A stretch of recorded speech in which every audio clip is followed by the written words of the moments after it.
Hello दोस्तों, स्वागत है आपका कृषि क्रांति के इस यूट्यूब चैनल पे। इस वीडियो में हम बात करने वाले हैं आईसीआर काउंसलिंग प्रोसीजर के बारे में। क्या क्या होता है आईसीआर काउंसलिंग में, कौन कौन से स्टेप्स हैं जो आपको ध्यान में रखने हैं, कौन कौन सी सावधानियां हैं जिनको आपको अच्छे से फॉलो करना है, कौन कौन से इंपॉर्टेंट इंस्ट्रक्शंस हैं वो भी इस वीडियो में देखने वाले हैं। तो इस वीडियो को एंड तक जरूर देखें।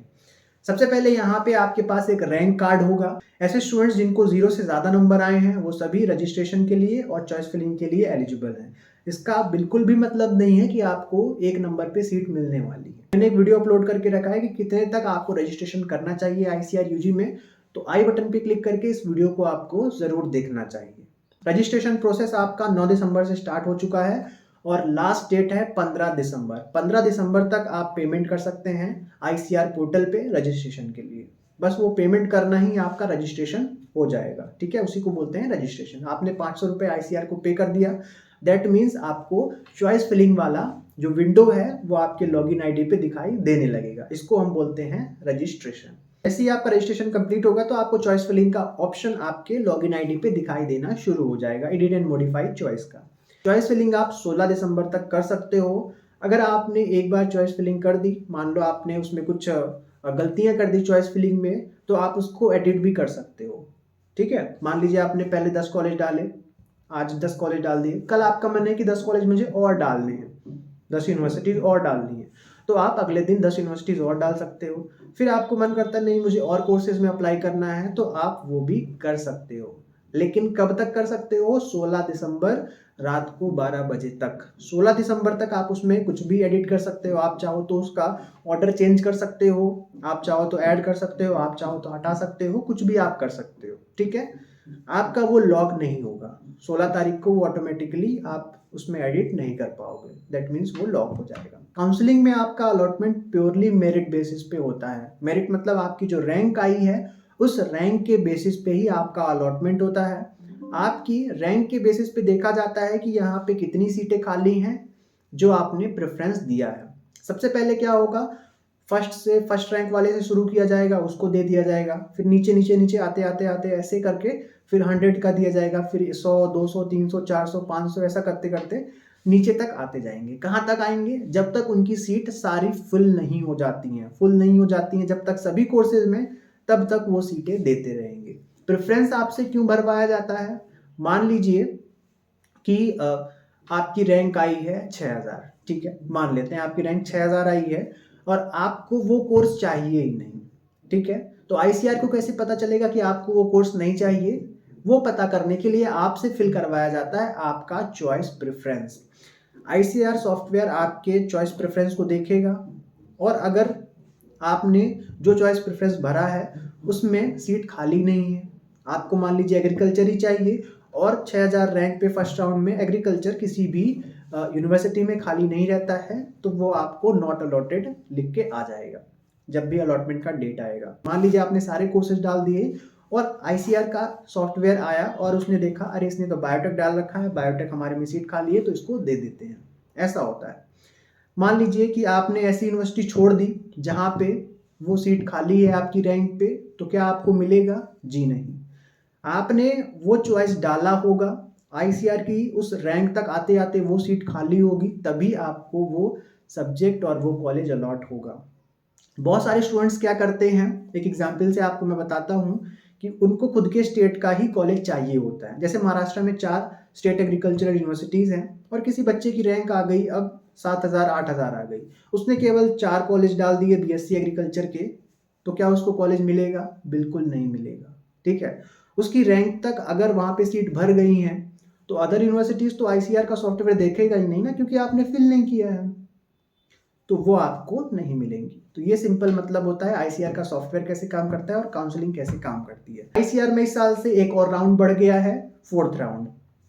पहले आईसीआर में केवल 3 राउंड होते थे, अब इसमें एक और राउंड ऐड कर दिया गया है। राउंड में आपको एक्स्ट्रा कुछ नहीं करना है, कोई भी नया ऐसा अपडेट नहीं है कि काउंसलिंग पूरी चेंज हो गई है, कोई मेजर चेंज नहीं है। मॉपअप राउंड पहले भी था, मॉपअप राउंड अभी भी है। जो रूल्स थे काउंसलिंग के वो सेम है, पहले भी वही थे और अभी भी। एक बार ही आपको चॉइस फिलिंग करने का ऑप्शन मिलता है, आप उसको फर्स्ट राउंड में चेंज नहीं कर सकते हो। आप फर्स्ट राउंड के बाद सेकेंड राउंड में डायरेक्ट एंट्री नहीं ले सकते हो। इस तरह से थर्ड में एंट्री नहीं ले सकते हो। यहाँ पे आपको रजिस्ट्रेशन एंड चॉइस फिलिंग का जो मौका अभी मिल रहा है वो फर्स्ट, सेकंड, थर्ड, फोर्थ सभी राउंड को मिला के ही आपको ऑप्शन दिया जा रहा है। आप डायरेक्टली सेकंड, थर्ड या फोर्थ राउंड में एंट्री नहीं ले सकते हो, ठीक है। फिर आप डायरेक्टली मॉपअप राउंड में ही एलिजिबल होंगे। अगर आपने अभी काउंसलिंग मिस कर दी ये सोच के कि हम अगले राउंड में चले जाएंगे, तो ऐसा नहीं होता है। फिर आप सीधे मॉपअप में जा सकते हो, ठीक है। वहाँ पे फ्रेश एंट्री अलाउ है। आपने अगर रजिस्ट्रेशन किया है तो भी अलाउ है, अगर आपने रजिस्ट्रेशन नहीं किया तो भी आप अलाउ है। मान लीजिए आपने यहाँ पे कोई सब्जेक्ट लिया और उसकी आपने फीस पे नहीं करी, 10,000 जो सीट अलॉटमेंट की फीस है वो आपने पे नहीं करी तो यहाँ पे अब नेक्स्ट हम बात कर लेते हैं। अब हम स्टेप बाय स्टेप प्रोसीजर की हम बात करें तो यहाँ पे सबसे पहले आपको रजिस्ट्रेशन 500 रुपये आपने कटवा दिया। इसके बाद आपने प्रेफरेंस लिस्ट बना दी, तो ये आपकी हो गई चॉइस फिलिंग, और ये आपने ICR वेबसाइट पे अपडेट कर लिया, उसका PDF डाउनलोड कर लिया, ठीक है, सेव चॉइस करके। तो ये आपका चॉइस फिलिंग हो गया। फिर फर्स्ट राउंड में जो अलॉटमेंट का डेट है 19 दिसंबर का, उस दिन आपका फर्स्ट अलॉटमेंट आ जाएगा। अगर आपको कोई यूनिवर्सिटी अलॉट हुई है तो वहाँ पे आपको यूनिवर्सिटी का नाम, कोर्स का नाम आपकी लॉगिन ID पे दिखाई देना शुरू हो जाएगा, ठीक है। और अपलोड डॉक्यूमेंट का ऑप्शन भी वहाँ पे आ जाएगा। किसी भी यूनिवर्सिटी में आपको फिजिकली जाने की जरूरत नहीं है ड्यूरिंग काउंसलिंग।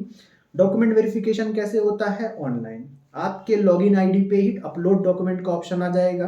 कौन कौन से डॉक्यूमेंट्स चाहिए वो सभी एक लिस्ट के फॉर्म में आ जाएंगे। उसके साइड में ऑप्शन रहेगा कि हाँ इस डॉक्यूमेंट को आपको यहाँ पे अपलोड करना है। कौन कौन से डॉक्यूमेंट्स चाहिए इसके लिए आई बटन पे आप क्लिक कर सकते हैं। वहाँ पे आपको एक लिस्ट मिल जाएगी कौन कौन से डॉक्यूमेंट्स आपको चाहिए होते हैं। इसके अलावा काउंसलिंग ब्रोचर में भी उसकी डिटेल्स आपको मेंशन है, ठीक है।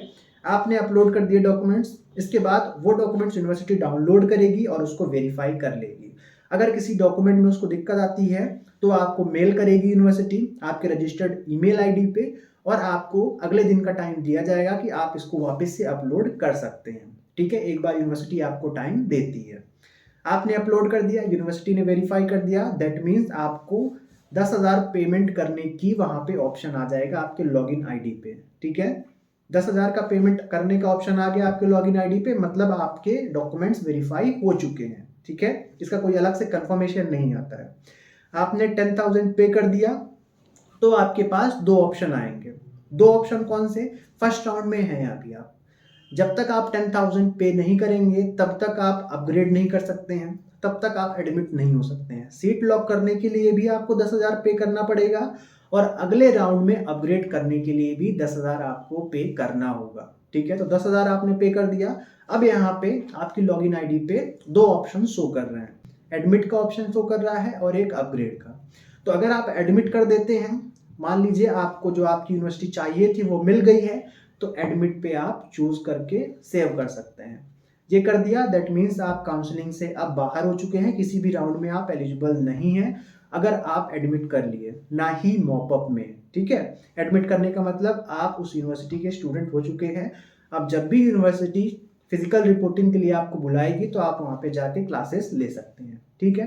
दूसरे ऑप्शन की बात करें अपग्रेड का। अपग्रेड का मतलब होता है कि आप अपने इस कॉलेज से सेटिस्फाई नहीं हैं और अगले राउंड के लिए आप जाना चाहते हैं, तो आपको कोई भी चॉइस फिलिंग करने की जरूरत नहीं है। जो आपने एग्जिस्टिंग चॉइस फिलिंग करी है वो सबसे इंपॉर्टेंट होता है। आपको मान लीजिए 10 नंबर की कॉलेज मिली है, ठीक है, और आप अपग्रेड करते हैं अगले राउंड के लिए, तो वापस से वही फर्स्ट से देखा जाएगा और 9th तक जितने भी कॉलेज हैं अगर वहाँ पे सीट खाली होती है तो वो अपग्रेड करके दे दी जाएगी। अदरवाइज अगर कहीं पे भी सीट नहीं खाली है तो जो आपकी फर्स्ट राउंड में अलॉट की गई यूनिवर्सिटी वही आपको वापस से अलॉट कर दी जाएगी, ठीक है। अपग्रेड करने के लिए मैंने लास्ट ईयर एक अच्छा वीडियो बना के रखा है कि कब आपको अपग्रेड करना चाहिए, कब अपग्रेड नहीं करना चाहिए, तो उसको भी आप जरूर देख लेना, ठीक है। आपने डाल दिया अपग्रेड पे। अब हम चलते हैं सेकेंड राउंड में। अब यहाँ पे जैसा मैंने बताया सीट खाली होगी तो आपको वापस से वो दूसरी यूनिवर्सिटी मिल जाएगी अपग्रेडेड वाली, अदरवाइज वही यूनिवर्सिटी वापस से अलॉट हो जाएगी। यहाँ पे आपको पेमेंट करने की जरूरत नहीं पड़ेगी सेकेंड राउंड में। अगर आपने एक बार पेमेंट कर दी, ना ही आपको डॉक्यूमेंट्स अपलोड करने की जरूरत पड़ेगी अगर आपने एक बार कर दी। अपग्रेड पे डाला आपने सेकंड राउंड पे, अब वापस से आपके पास दो ऑप्शन आएंगे, एडमिट और अपग्रेड। अगर आप थर्ड राउंड में अपग्रेड करना चाहते हैं तो वापस से आप अपग्रेड पे क्लिक कर देंगे। अगर आप सेकंड राउंड में जो यूनिवर्सिटी आपको मिली है उसमें एडमिशन लेना चाहते हैं तो एडमिट पे क्लिक करके सेव कर लेंगे। यहाँ पे आपको वापस से पैसे देने की जरूरत नहीं पड़ेगी। इसी तरह से थर्ड राउंड में जब आप जाएंगे, थर्ड राउंड में अगर आप एडमिशन लेना चाहते हैं तो एडमिट पे क्लिक कर देंगे। फोर्थ राउंड के लिए अगर आप अपग्रेड करना चाहते हैं तो वापस से अपग्रेड पे क्लिक कर देंगे। ठीक है, फाइनल राउंड है जो फोर्थ राउंड, उस पे आपको अपग्रेड या फिर एडमिट का ऑप्शन नहीं मिलेगा। जो भी यूनिवर्सिटी आपको लास्ट तक अगर आप अपग्रेड करना चाहते हैं तो जो भी बाय डिफॉल्ट आपकी यूनिवर्सिटी रहेगी वो आपको एडमिटेड शो करेगा उसमें, फिर आप उसमें से मॉपअप के लिए अपग्रेड नहीं कर सकते हो। ठीक है, जो हमने फर्स्ट राउंड में प्रोसेस डिस्कस करी है कि आपको डॉक्यूमेंट्स अपलोड करने होते हैं, जब वो डॉक्यूमेंट्स वेरीफाई हो जाएं तो आपको पेमेंट करना होता है। ये प्रोसेस आपको एक बार ही करनी होती है। मान लो आपको सेकेंड राउंड में अलॉट होती है, फर्स्ट राउंड में कोई यूनिवर्सिटी अलॉट नहीं हुई, सेकेंड राउंड में हुई, तो यही प्रोसेस आपको फॉलो करनी है। आपके लॉगिन आईडी पे कोर्स और यूनिवर्सिटी शो करता है कि हाँ इस यूनिवर्सिटी में आपको ये कोर्स अलॉट हो चुका है, मतलब आप उसके स्टूडेंट हो चुके हैं। अब आपको क्या करना है, उस यूनिवर्सिटी के ईमेल का वेट करना है या फिर आपको उसकी वेबसाइट को विजिट करते रहना है। मान लो आपको IRI मिल गया BSc एग्रीकल्चर के लिए, तो आपको IRI की वेबसाइट को विजिट करते रहना है कि कब हमें रजिस्ट्रेशन करना है, ऑनलाइन या फिर ऑफलाइन।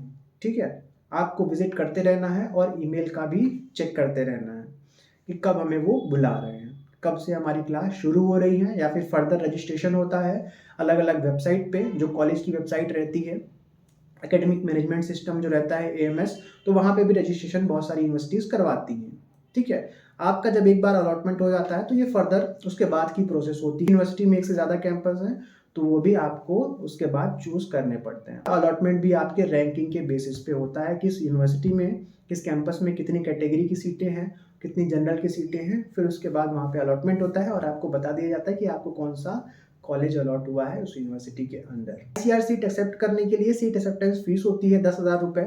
हर कॉलेज में ये सेम है, मतलब आपको चाहे BHU मिले या फिर आपको कश्मीर मिले, ICR पोर्टल पे जो आपको पे करना है वो केवल 10,000 रुपये ही पे करना होगा। बाकी की फीस कैसे पे करना है, जब आपकी फिजिकल रिपोर्टिंग होगी, जब आप अपने डॉक्यूमेंट्स लेके जाएंगे वहाँ पे, और बाकी जो बैलेंस अमाउंट है फीस की वो वहाँ पे आपको जमा करना पड़ेगा।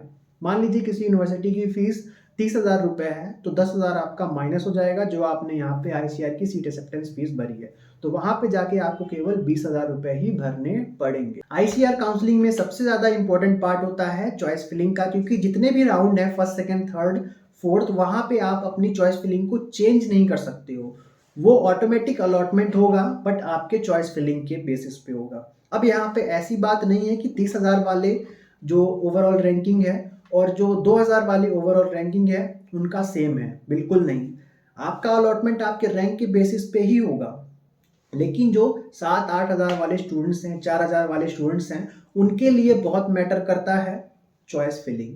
क्यों मैटर करता है? ये मैटर करती है कि मान लीजिए यहाँ पे आपने अपग्रेड किया, 10 नंबर वाली यूनिवर्सिटी मिली आपको फर्स्ट राउंड में और सेकेंड राउंड में आपको 5 नंबर वाली यूनिवर्सिटी मिल जाती है, तो आप अगले राउंड में वापस से 10 नंबर पे नहीं आ सकते, फिर आपको वापस से अपग्रेड करना पड़ेगा और आप ऊपर की तरफ ही बढ़ सकते हैं। अपग्रेड में आप नीचे नहीं आ सकते हैं किसी भी हालत में, या तो आप उसी यूनिवर्सिटी तक आ पाएंगे या फिर आप जितनी भी ऊपर यूनिवर्सिटीज़ हैं अपने जो अलॉटेड यूनिवर्सिटी है अपनी चॉइस लिस्ट में उसके ऊपर ही जा पाएंगे। तो इसलिए भी बहुत इंपॉर्टेंट होती है आपकी प्रेफरेंस लिस्ट, चॉइस लिस्ट, इसलिए बहुत अच्छे से बने। और ICR काउंसलिंग प्रोसेस में अभी तक आपको क्लियरिटी नहीं आ पा रही है कि कौन सी यूनिवर्सिटी मुझे चाहिए, इस रैंक पे क्या मुझे बेटर मिल सकता है, तो पर्सनल गाइडेंस आप ले सकते हैं ICR काउंसलिंग प्रोसेस में, जिसका लिंक मैंने डिस्क्रिप्शन में दे दिया है। मिनिमम चार्जेस हैं, पहले ये चार्जेस 777 हुआ करते थे, लेकिन सिर्फ 14 तारीख तक आपके ये चार्जेस 666 हैं, 666 रुपये हैं, नॉन रिफंडेबल है। पहली बार मैं ये किसी वीडियो पे चार्ज बता रहा हूँ, अभी तक ये चार्ज 777 थे, लेकिन सिर्फ 14 तारीख तक। 14 तारीख के बाद ये वापस से 777 हो जाएंगे। 14, 15, 16 को लास्ट डेट है, उसके बाद तो कुछ होना नहीं है।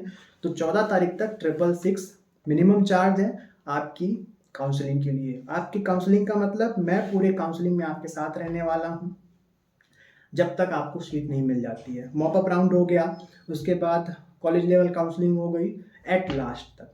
ठीक है, ये तो अभी बहुत लंबी प्रोसेस है, बहुत लंबा जाना है जब तक आपको सीट नहीं मिल जाती है। आपके रैंक पे कौन सा बेस्ट कोर्स आप डिजर्व करते हो वहां तक जब तक हम नहीं पहुंच जाते। ठीक, आपके मन में कोई भी क्वेश्चन हो ICR काउंसलिंग से रिलेटेड तो आप इंस्टाग्राम पे डायरेक्टली मैसेज करके ही पूछ सकते हैं। इसके अलावा पेड ग्रुप तो है ही, और कमेंट बॉक्स आपके लिए ओपन है। आई होप आपको ये वीडियो पसंद आया होगा। वीडियो पसंद आया तो इस वीडियो को लाइक कर देना दोस्त। इस वीडियो का हम एम रखते हैं 500 लाइक्स का, आशा करता हूँ आप बहुत जल्द कर देंगे। अपने दोस्तों तक, फैमिली फ्रेंड्स तक जरूर शेयर करना, जिससे उन्हें भी कहीं प्रॉब्लम ना आए। चैनल पे नए हैं तो सब्सक्राइब करके ऑल नोटिफिकेशन सेलेक्ट कर लें, जिससे कहीं पे भी आपसे वीडियोस मिस ना हो। मिलता हूँ मैं आपको किसी नए वीडियो में नए अपडेट के साथ। तब तक स्वस्थ रहें, मस्त रहें, देखते रहें कृषि क्रांति यूट्यूब चैनल। सचित आनंद के साथ बहुत बहुत धन्यवाद।